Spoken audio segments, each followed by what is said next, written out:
Inspirante et impactante, Rebecca Hénonchon est l'une des pionnières du financement des startups en Afrique. Mais comment se développer dans un contexte comme le nôtre, sans électricité, avec une pénétration Internet qui laisse à désirer? Autant de questions auxquelles nous tenterons de répondre dans cette édition du podcast de Tina avec la PDG de Appstec. Générique.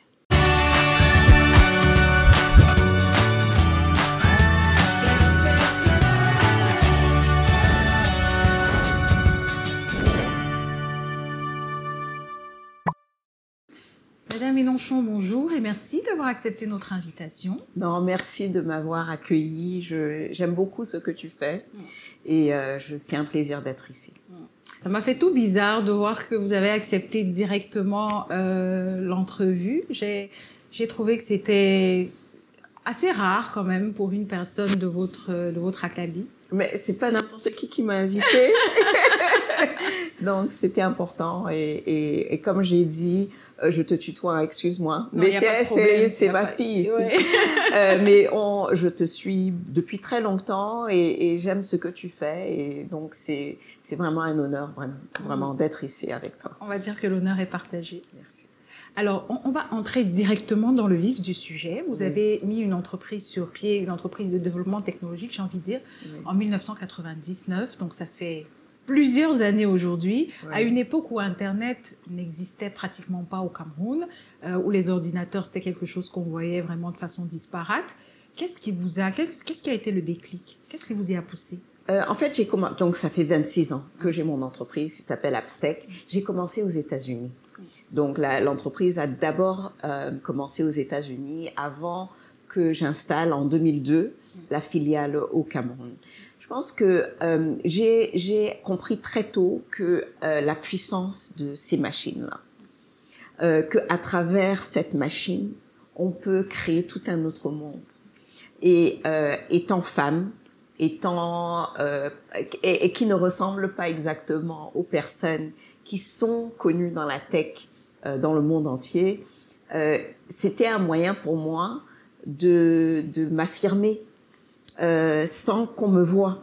C'est-à-dire, je peux créer quelque chose et on ne sait pas qui a créé. Parce que la technologie, quand on télécharge une application, on se demande pas, on se pose jamais la question de est-ce que c'est une femme, est-ce que c'est un homme, est-ce que il est un noir ou un africain. On veut juste savoir que ça marche. Et pour moi, c'était vraiment transformateur. J'ai beaucoup de passion pour la technologie et je pense que la technologie est aussi un levier de développement. Je pense qu'avec la technologie, on peut aider à développer nos économies. C'est un secteur très sexiste. Aujourd'hui, ça tend à changer quand même. Mais à cette époque-là, j'ai envie de dire qu'il y avait quand même beaucoup plus d'hommes que de femmes. Est-ce que vous avez eu des problèmes par rapport à ça? Vous vous êtes senti limité par rapport à ça parfois? Disons que oui, et comme je dis, il y avait très peu de femmes. Surtout, je suis dans un secteur qu'on appelle B2B, business to business. C'est-à-dire que nos solutions, on les vend aux grandes entreprises. Et franchement, il y avait personne qui me ressemblait. Donc, j'avais pas genre l'inspiration. Et je me rappelle, mon héros, c'était un monsieur qui s'appelle Larry Ellison, qui est le patron d'Oracle. Et c'est un vieux blanc, quoi. Excusez-moi de le dire comme ça, mais c'était un peu mon inspiration. J'avais personne qui me ressemblait. Et est-ce que ça a créé un problème? Disons que j'ai développé mon entreprise en mettant le produit avant. Et en mettant le produit étant ma société avant. Sans jamais dire, par exemple, sur ma carte de visite, j'avais pas de titre. J'étais juste Rebecca Hénonchon. J'étais pas CEO. Parce que certaines personnes étaient mal à l'aise en sachant que je pourrais être CEO. Donc, pour eux, il y avait quelqu'un derrière. Et donc, bon, je pouvais être commercial, je pouvais être ingénieur, je pouvais être n'importe quoi pour faire passer le produit et le projet. Alors, que fait Appstec de manière concrète? Donc, aujourd'hui, on est beaucoup plus dans l'intelligence artificielle. Donc, ça fait depuis 2016 qu'on développe des solutions qui sont basées sur l'intelligence artificielle. Tout le monde en parle aujourd'hui, mais depuis 2016, et je veux dire que l'équipe de développement, elle est basée ici au Cameroun. Historiquement, et encore, on le fait pour les entreprises. Donc, historiquement, on était dans les solutions de gestion d'entreprise, comme les solutions Oracle, SAP, etc. Mais c'est beaucoup de solutions sous une technologie qu'on appelle Oracle. Oracle est le plus grand éditeur de logiciels dans le monde pour les entreprises. Donc, plus que Microsoft, dans le domaine des entreprises, Oracle est premier.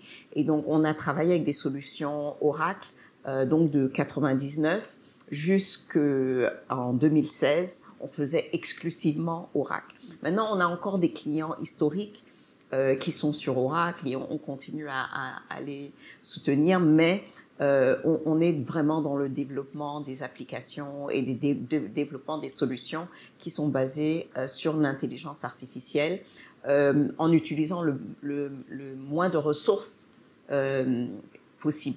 Mais justement, j'allais demander, puisque c'est développé au Cameroun, avec la pénétration Internet qui est très faible et parfois inexistante, comment vous faites pour contourner On se bat. On se bat. Je pense que, bien évidemment, tout prend plus longtemps. Mais on a tellement de talent. On a tellement de talent, d'intelligence. Et ces jeunes ingénieurs, ils ont une passion. Et parce qu'ils apprennent dans un low resource, qu'on appelle low resource environment, dans un environnement où, défavorable. Voilà, ils sont mieux outillés à bâtir des solutions pour des environnements comme le nôtre. Et je pense que c'est bien comme ça. Mais vous accompagnez souvent les jeunes startups dans le domaine de la technologie. De quelle manière vous le faites? Donc, écoutez, moi, j'aurais aimé que je sois accompagnée quand j'ai commencé, parce que j'étais un peu perdue. En 2000, j'ai mis en place une organisation qui s'appelle Africa Technology Forum aux États-Unis, avec d'autres membres de la diaspora qui étaient dans la tech. Le premier projet, l'un des projets qu'on avait, s'appelait Active. Donc, African Center for Technology, Innovation and Ventures.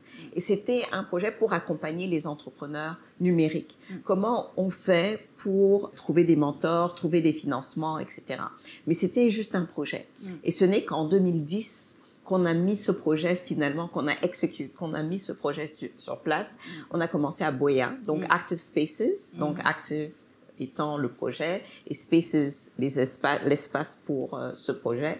On a commencé donc à Buea en 2010, et on a ouvert à Douala en 2012, à Banganté en 2021, parce qu'on veut aller vers le talent. Oui. Le talent, il n'est pas exclusivement à Douala ou Yaoundé ou dans les grandes villes. Il faut vraiment aller vers le talent. Et notre quatrième donc location, endroit, c'est il est mobile.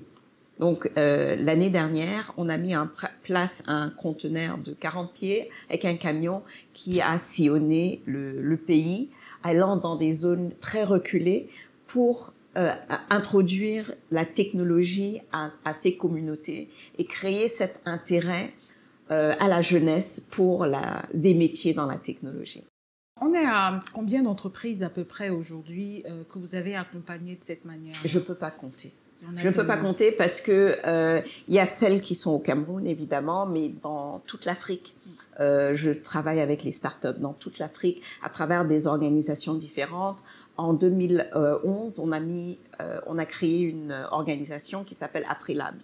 Et AfriLabs est, en fait, c'est un réseau d'incubateurs comme celui qu'on a créé au Cameroun. On a donc créé un réseau. On était 6 incubateurs dans 5 pays quand on a créé en 2011. Aujourd'hui, on est plus de 500 incubateurs dans 53 pays africains. On soutient une communauté de 2 millions d'entrepreneurs dans le numérique aujourd'hui à travers ce réseau. Aussi, en 2014, on a créé au Cameroun Cameroon Angels Network.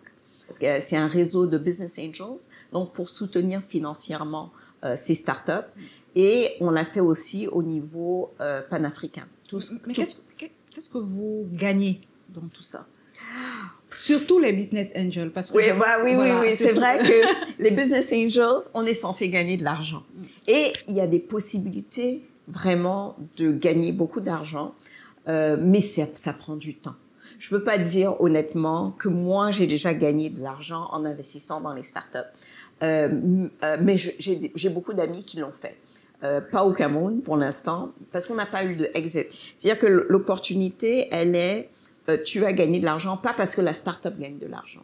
Tu vas gagner de l'argent parce que la valeur des parts que tu as pris dans la startup à un prix pas élevé au début augmente au fil des années et éventuellement une autre entreprise ou en allant en bourse, en étant coté en bourse, quelqu'un va payer plus que ce que moi j'ai payé pour les mêmes parts. Et donc c'est comme ça qu'un business angel gagne de l'argent. Et on n'a pas encore eu ça dans notre environnement. Ça va venir. Ça va venir. On a presque eu une occasion. Il y a une de nos startups dans lesquelles on avait investi. Il y a une plus grande startup qui était au Nigeria qui a voulu la racheter. Et on avait doublé notre investissement en 6 mois. Et malheureusement, l'entrepreneur a dit non. Et bon, il a décidé de ne pas le faire. Mais c'est ce genre de possibilité. Moi, j'ai des amis au Nigeria qui, par exemple, ont mis $5,000 dans une start-up qui a été revendue quelques années plus tard et ils ont gagné $2 millions. Donc, ça, juste sur les 5,000. Donc, il y a ces possibilités-là dans cet environnement, mais on sait que ça prend beaucoup de temps. Et il faut investir dans un portefeuille de start-up assez large. Parce qu'on sait que la plupart des start-up dans le monde entier, et le Cameroun n'est pas unique, vont disparaître. Ouais. Et donc, l'argent disparaît avec. D'accord. Alors, comment faire pour bénéficier de cet accompagnement-là? Une start-up qui commence dans le domaine de la technologie a peut-être une idée innovante, il y en a tellement, mais comment ils font s'ils veulent bénéficier de cet accompagnement? Justement, pour Active Spaces, on dit from idea to business. Donc, on essaie de vous aider à prendre juste une idée et de la transformer en réelle entreprise. Qui gagnent de l'argent, etc. On n'est pas seul. Active Spaces est l'un des incubateurs. Et donc, on a 4 endroits où les gens peuvent venir. C'est absolument gratuit. L'accompagnement pour la start-up est gratuit. Je pense qu'il y a une inscription de 10 000 francs au début pour voir que vous êtes vraiment sérieux. Mais sinon, on vous accompagne. Ce n'est pas payant. Mais on n'est pas seul. Donc, il y a de nombreux incubateurs au Cameroun. La plupart sont privés, donc c'est des personnes qui veulent soutenir cette communauté et sur toute l'Afrique, comme j'ai dit, on fait partie d'un grand réseau où il y a plus de 500 incubateurs qui peuvent aussi accompagner les startups au Cameroun ou ailleurs. Mais à la fin de la journée, j'ai envie de demander quelle est votre vision? Ma vision, en fait, c'est de créer de l'emploi, de créer de la richesse et de développer notre continent en utilisant la technologie. C'est-à-dire, ce n'est pas la seule solution, certainement. Ce n'est pas la seule solution, mais c'est une solution. Et en tant qu'entrepreneurs, nous sommes des bâtisseurs. Nous sommes dans un esprit de construction. Et l'une des manières de construire, c'est de créer de la richesse et de voir le plus, moi, je vois de succès. Moi, j'ai toujours dit que je vais devenir riche derrière les jeunes. Donc, derrière l'entrepreneur. Donc, je compte sur eux pour ma retraite. Je compte sur eux sur ma retraite. Et c'est toujours bizarre parce que même quand on se retrouve, par exemple, on a le AfroLabs Annual Gathering. Donc, le réseau, on se retrouve cette année, c'est à Nairobi. Ça change de pays tous les ans. Et on se dit toujours que nous-mêmes, on va être pauvres, mais on veut créer des riches. Et c'est ça qui est, c'est marrant parce que on se bat pour que ceux qu'on soutient soient riches.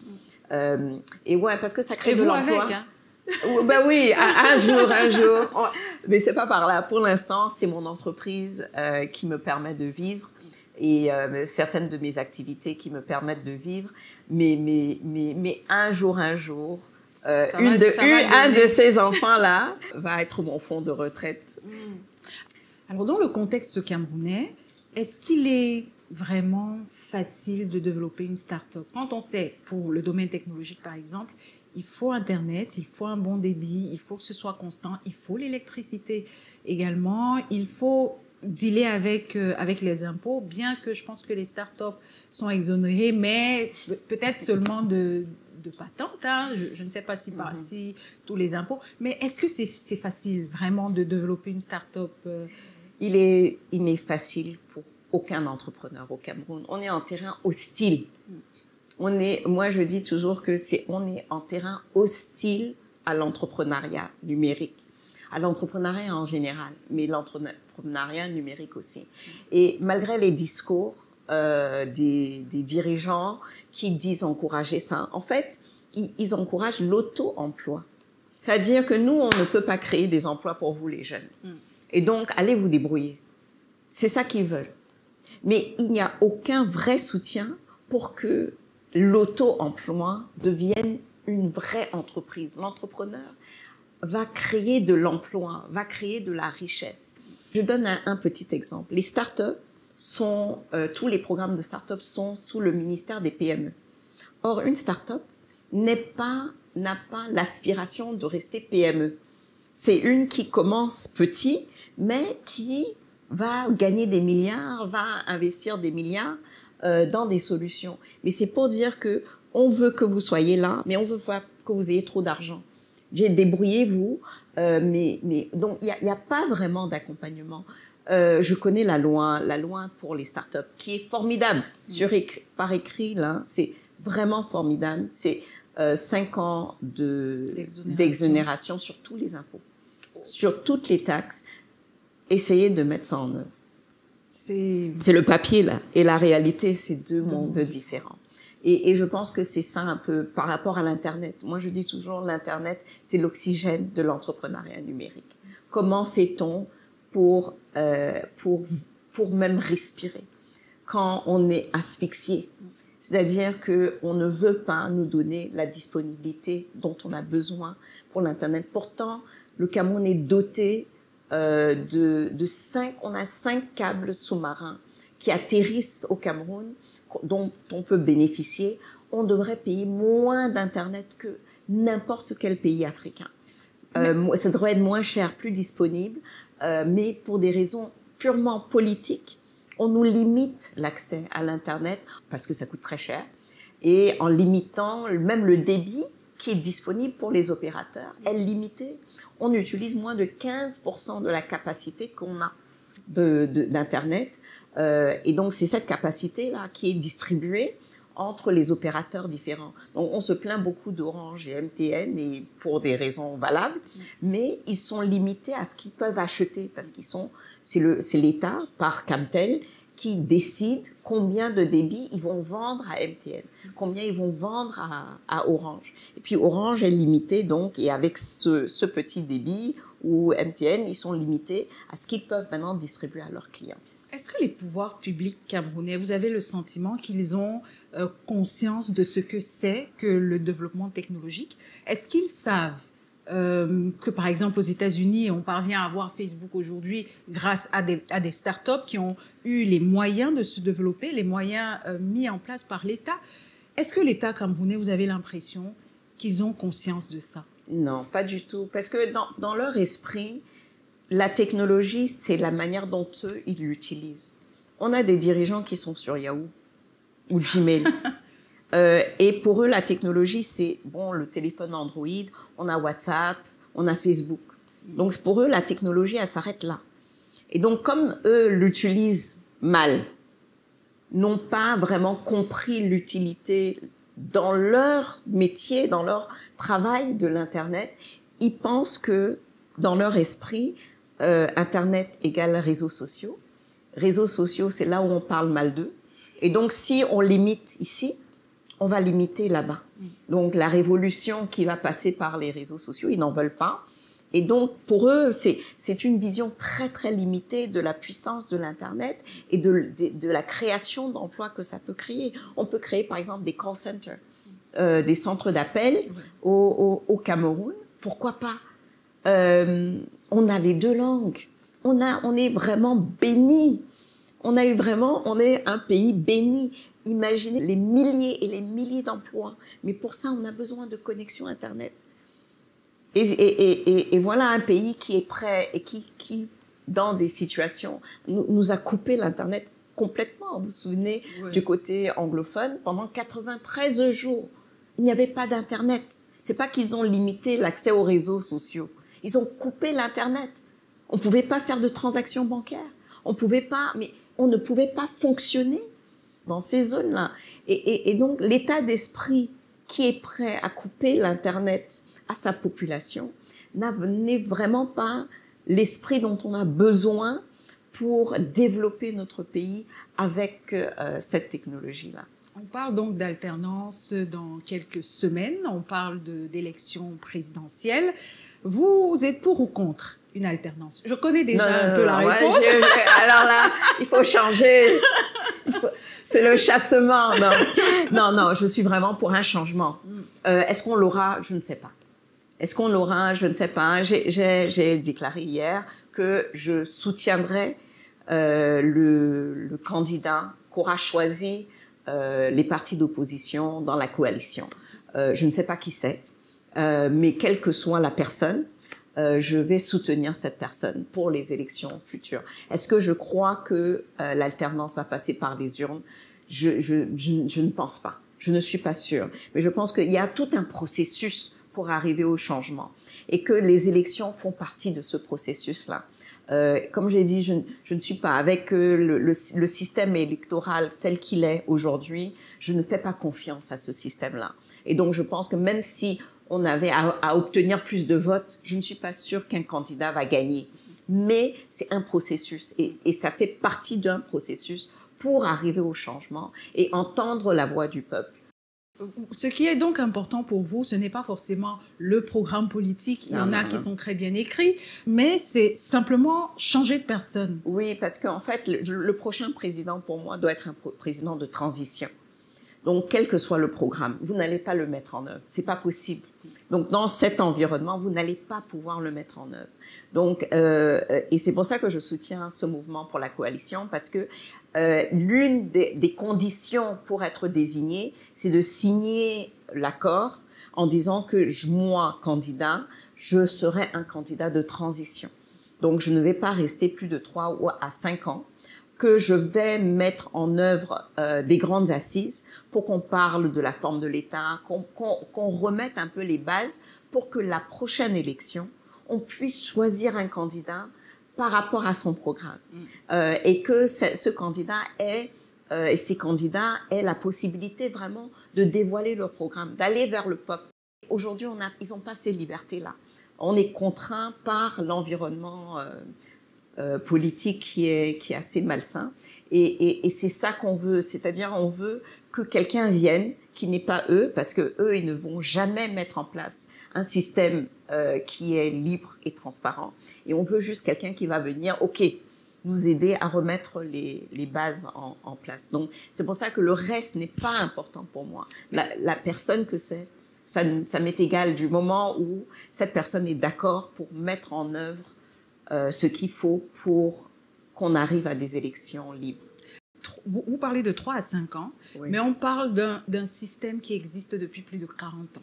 Est-ce que c'est possible vraiment de démanteler tout ce système-là, de reprogrammer l'esprit des Camerounais et les habitudes des Camerounais qui sont quand même ancrées pendant plusieurs décennies? Il y a eu vraiment le temps de maturation. Est-ce qu'en 5 ans, c'est possible, vous pensez? Oui, c'est possible. Même en 3 ans, c'est possible. Je pense que le Camerounais a un sens d'adaptation qui est très, très fort. Regardez le Camerounais quand il quitte le Cameroun. Quand il rentre dans n'importe quel pays, il s'adapte très vite au système de ce pays et il réussit. Si on voit le succès des Camerounais à l'étranger, on sait qu'on a un pouvoir d'adaptation qui est très, très fort. On a besoin de leadership qui va nous conduire à, OK, voilà, du moment où on est tous en marche, moi, je pense qu'on peut y arriver. Et en fait, je suis entrepreneur. Et nous, on vit dans l'optimisme. Oui, effectivement. Alors, merci beaucoup, Rebecca Hénonchon, d'être venue. On arrive à la fin de cette entrevue. Non, c'est toi que je remercie. Merci beaucoup. J'espère qu'on aura l'occasion de faire une autre émission ensemble. D'accord. Avec plaisir. À vous, chers téléspectateurs, je dis également merci pour votre fidélité sans cesse renouvelée. On se donne rendez-vous pour une autre édition très bientôt. D'ici à ce qu'on y arrive, prenez soin de vous.